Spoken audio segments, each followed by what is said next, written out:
Hello and welcome to LFC Focus. It is pre-match build-up showtime with Liverpool taking on Arsenal on Saturday evening at 5:30 at Anfield. It's our first proper Big Six clash of the season. We've obviously already played City in the Charity Shield and Chelsea in the Super Cup, but this is the first time it's in, a league game. It's the first time it feels like the showpiece event of the weekend amongst all the matches. The eyes of every single Premier League fan, every single fan of any club up and down the country that has anything to do with the Premier League or with Liverpool will be on this game. This is the first big one, and it's a first real chance to really flex our muscles, especially with what happened with City last weekend. I think if we can get a win, that's a huge statement in this title race, because it means, when they drop points, I think they would have reconciled it with the fact that they were playing, a better team than we'd come up against so far this season, and they will have been looking to this Arsenal game and thinking, well, if Liverpool then go on to drop points there, then we can actually kind of say, well, honours even, and in theory, City will either be ahead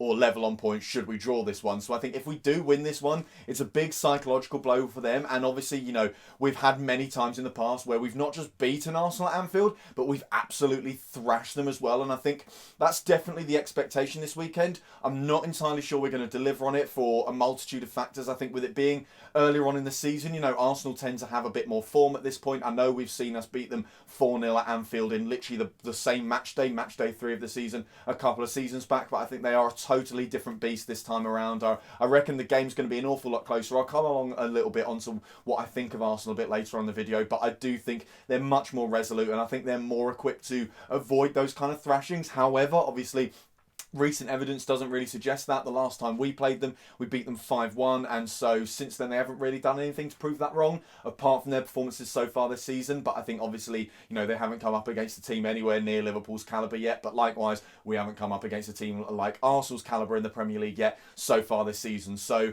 I'm not expecting a thrashing. I think this will be a hell of a lot tighter. I do think, Arsenal will probably play a little bit better, and it's going to be a lot more about how Liverpool manage their way through the game rather than just blitzing Arsenal early on. So the team news before the match, there haven't really been any sort of, exciting updates in terms of players dropping out the side or coming back into it. Naby Keita is obviously one we've all got an eye on at the moment because he has sustained yet another muscle injury, and it's just a pain because I feel like this would have been another excellent game for him to show his stuff. Arsenal have got a strong new look midfield, and it's the kind that you'd be interested to see what Naby Keita can do up against them. You feel like that's probably where the game's going to be won and lost between the two sides, so it would be a great opportunity for Naby Keita to showcase that, not only is he good enough to play for Liverpool, but he can do it on the big stage, because he didn't get enough opportunities to do that last season. I felt like sometimes when he did, he actually played quite well. I look back to the home game against Bayern Munich at Anfield in February, where he was probably one of our best players in that match. And so, we've seen those flashes from Naby Keita, and we want to see it more, but we're just not getting the chance because things haven't gone his way injury-wise at Liverpool. And I don't really know why, because obviously we're so careful now with what players we sign and whether or not they're going to be a liability in terms of injuries, and whether or not they're going to be able to play the amount of games Jurgen Klopp wants them to play. And so we still sign Naby Keita despite all of that, and he never seems to have a problem with it at RB Leipzig. It's only something that really seems to have come in since he's arrived at Liverpool. So everyone's sort of got their fingers crossed that it is just a case of bad luck. It's not a case of the Daniel Sturridge, and he will eventually be able to put these injuries behind him and play a lot more consistently even. But for now, he is once again unavailable for Liverpool. There is no chance of him playing this weekend. Likewise for Alisson Becker, who Jurgen Klopp gave a positive update on in his press conference. Obviously the updates all seem to be the same kind of thing. It's like he's improving, but we're not going to put a timescale on it or anything like that. But he was saying, that Alisson's able to train in ways that he wasn't able to do a week or so ago. So that certainly seems to suggest that it's not just gradual improvements. He is, recovering maybe a little bit quicker than the club was expecting. So certainly not in line for a start this weekend. Probably not until at least after the international break, but hopefully it's looking like he will be back sooner rather than later for Liverpool. So as for how I think we're actually going to line up for this game, obviously it's going to have to be Adrian San Miguel in goal. Hopefully he can put in a slightly better performance after a mixed bag against Southampton. Like I said in the post-match video, I thought he actually played pretty well in that match, up to the point where he makes the boo-boo and gives it away to Danny Ings, and then everything goes slightly to pot. I'm glad this game is at home as well, because you feel if it was an away ground, obviously all of the fans of the opposition would be, cheering and getting all excited and building up whenever he got the ball, doing the thing that people were doing with Loris Karius in pre-season after Kiev, and that's why we eventually got rid of Loris Karius, or at least it was one of the various reasons why we did, because I think it was just, that would have just carried on forever and it would have absolutely tortured him. So I'm glad glad this is at home because it means the Arsenal fans hopefully won't be able to assert too much of that upon him, and hopefully, like I said, he can just put in a slightly more solid performance than he did last weekend, because there were positive signs, there were good saves there. He makes a fantastic reflex save from what could have been a Joel Matip own goal. So I'm crossing my fingers that we see that side of Adrian this weekend and not the slightly mental, slightly Simon Mignolet, Loris Karius type side of him. So moving on to the defence, I think with the centre-backs, we're probably going to go with Joel Matip and Virgil van Dijk. I've dropped Joe Gomez out the side just because I think he started the season a little bit iffy, and I know there's this debate at the moment about whether or not we do play a slightly higher line or not, because the evidence suggests we do. Everyone, all the casual observers and the analysts have said we do, but Jurgen Klopp and all the coaching staff have said there's nothing of the sort going on, and that it's just kind of a pure coincidence that that's kind of happened so far this season.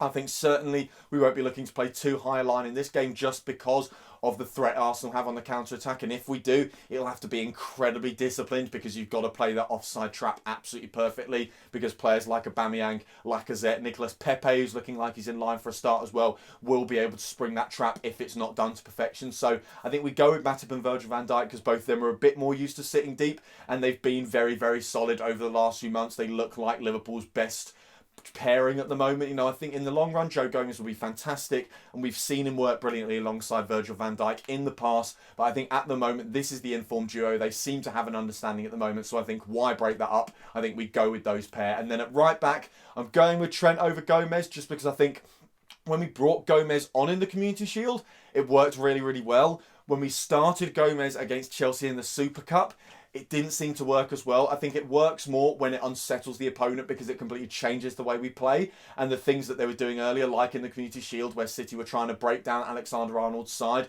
was suddenly just stopped. So, if we get into a situation where Trent Alexander-Arnold's side is being exploited again by Arsenal's attackers, then by all means I can see us bringing on Joe Gomez and switching things up. But I think certainly from the start it makes sense to play Trent Alexander-Arnold, because he also has that fantastic attacking threat going forward. And then of course on the other side of the defence you have to go with Andrew Robertson. He is virtually irreplaceable in that left back slot for Liverpool at the moment. And then moving forward to the midfield, I think there's a couple of nailed on starters here. Fabinho obviously is going to be so important to this game. I think we did miss him in the midfield in the defensive aspect in the game against Southampton. There was just less of an understanding of who was tracking back and who wasn't, who was making up the space between the defence and the midfield, and it did cost us at times. It allowed Southampton to get in behind us, so I think having Fabinho back in will make us so much more solid.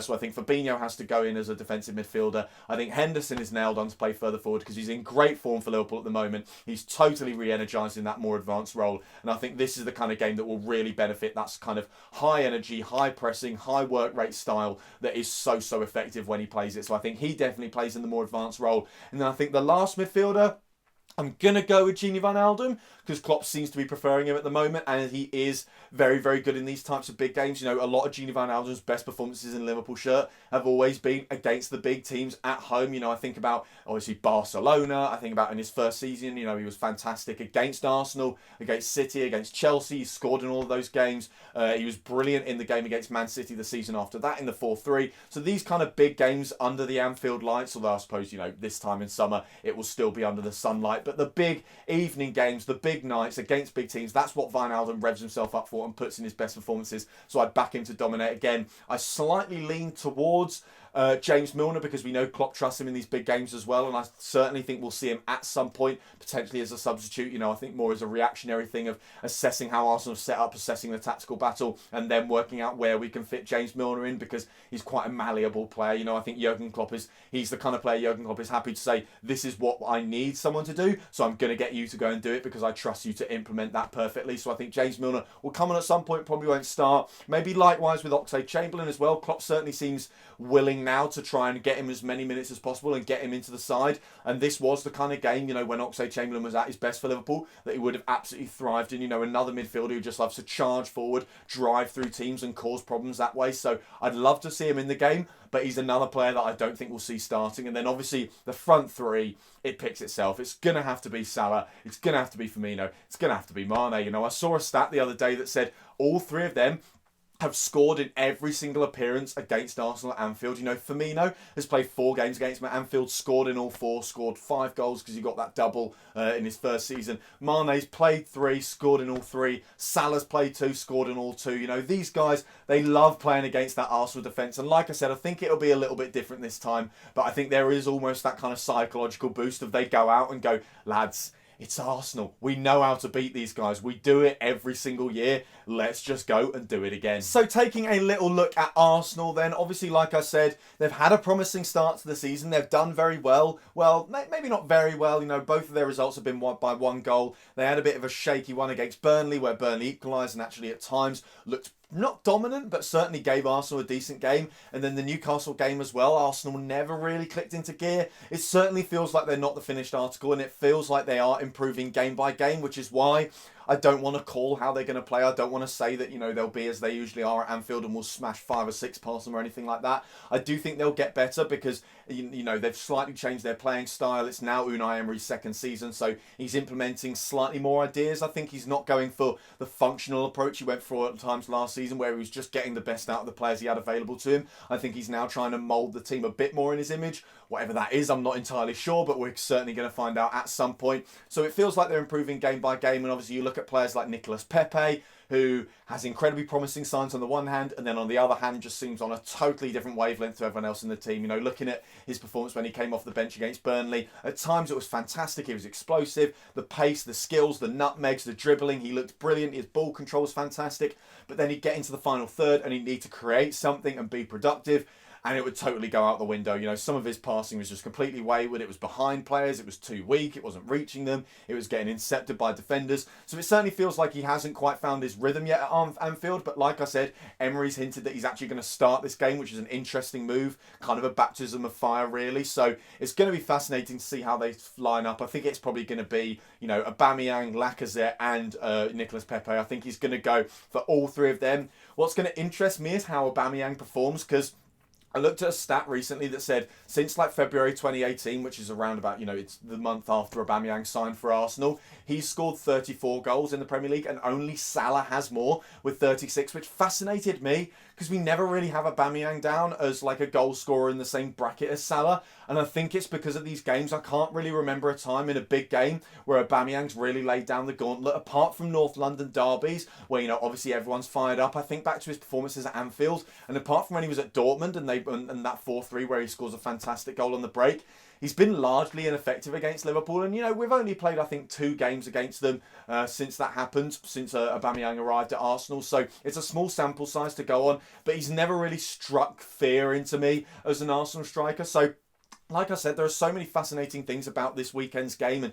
how Arsenal are going to play, and that's why I don't want to call it, because they're not the finished article. They are improving as they go, and this could be the game where they click. This could be the game where it all falls into place for Unai Emery. But on the flip side, I'm encouraged by the fact that Jurgen Klopp talked about the amount of time they spent on tactics this week. He said with the amount of games they've played recently, they've normally only been able to spend about 20 minutes for each match, where he said for this one, they've spent about 3 hours working through all the tactics. So it certainly feels like Jurgen Klopp is coming with a game plan, and obviously that could all go out the window because Arsenal are a bit unpredictable, and Jurgen Klopp said in his press conference, you know, he doesn't really know how they're going to line up because they might actually change the way they play just for us, so it's difficult to analyse. But by the sounds of it, with 3 hours worth of tactical presentations, they've gone through most of the options available, so hopefully we'll be very, very prepared as well. I think it is going to be more difficult to break down their defence. Obviously David Luiz has come in, sometimes a bit of a comedy figure. Some people think he's mental. I think he's actually a lot better than some people give him credit for. He's a great ball playing centre-back. He's incredibly confident with what he does, and he is capable of fantastic performances, especially in these types of games. The amount of times we came up against him when he was at Chelsea, and he was kind of seen as the weak link at the time, and he'd play an absolute blinder and end up being man of the match and just sort of shut all of our attackers out. I've lost count of the amount of times that's happened, and obviously he scored that brilliant free kick for Chelsea a few seasons back as well at Anfield. So, you know, I don't think their defence is going to be as easy to break down, but I think where we can target them is the midfield, because it's a bit of a new look midfield. You know, Ceballos has come in and looked absolutely fantastic, but we haven't really seen him tested hugely defensively yet. We haven't seen their midfield tested defensively much at all, really, because obviously the only games they've played have been against Newcastle and Burnley, who aren't the most attacking teams in the world. And when Burnley did give them a go, they actually looked all right, and even Newcastle kind of threatened at points. Obviously, with Newcastle, they're a little bit toothless in the final third, so there was never really a worry. But with Liverpool's attackers, I feel like if we actually go for them, I reckon we can certainly create chances. And I think getting through that midfield, bypassing them and sort of standing the defence up in a situation where they're outnumbered is where we'll get our goals from. So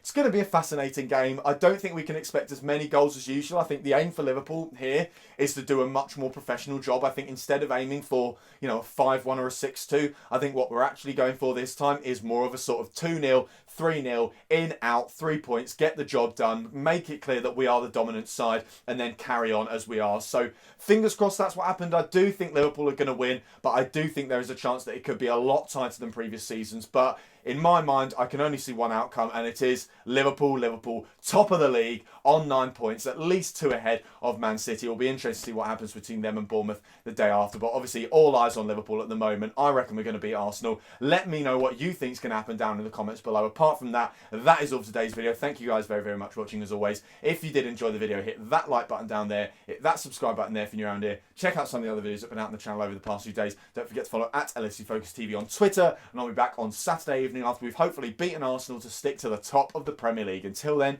bye for now.